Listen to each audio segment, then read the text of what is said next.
How to get the most from a complaint letter. And this week on Wordmaster, a lesson in complaining. English teacher Lita Baker is with us from Los Angeles to discuss a topic suggested by one of our listeners, an English teacher in Iran. His students would like to know the proper way to complain. Lita Baker says the first part of any complaint is a factual statement about what the problem is. But there's another part to learn that's more important, she says. I'm guessing that there are students from a lot of cultures where this cultural behavior we have in the United States of being very forthright about what we think and what we want, that's the part that would be a lot harder for them than the linguistic part of complaining, which is just saying, here's the problem.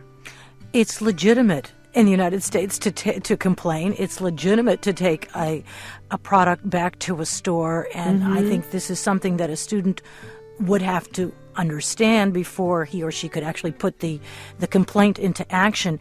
But Lita, how would you put this into context in a classroom? How would you teach?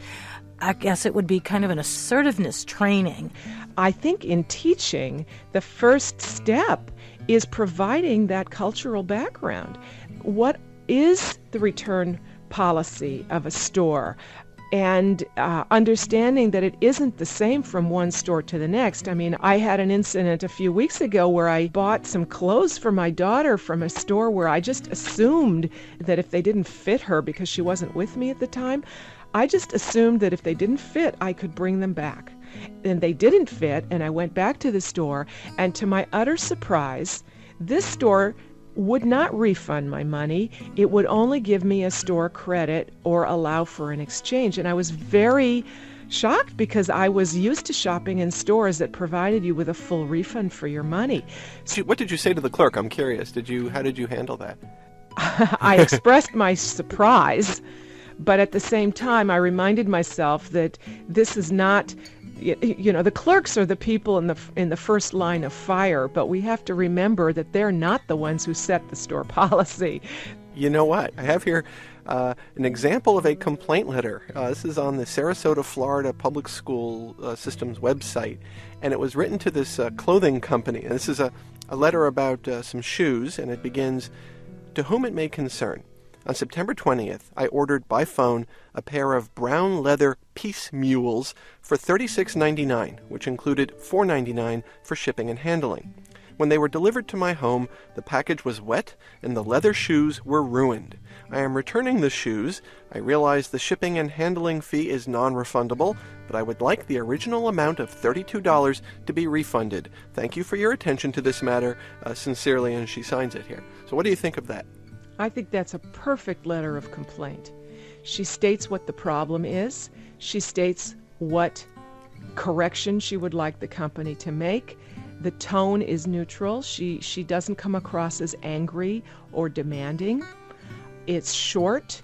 There's nothing extra there, so that the person reading the letter doesn't have to go hunting, through the letter. What is it that happened and what does the person want? And getting back to the classroom now, if we wanted to give our students experience learning how to write letters of complaint, we would show them several examples. We would then give them a situation in which there was something to complain about, and we would ask them to write a similar letter using one of the models that we've provided, like the one that you just read. What is much harder, of course, is for people to get experience complaining verbally, in person. And so once we have demonstrated by means of either video or literature several scenarios in which complaining takes place, and we've analyzed the language and the structures that go into complaining, the final step, and perhaps the most important one, is to give students practice complaining in a sheltered environment. In other words, in the classroom, and I would do that by means of role-playing.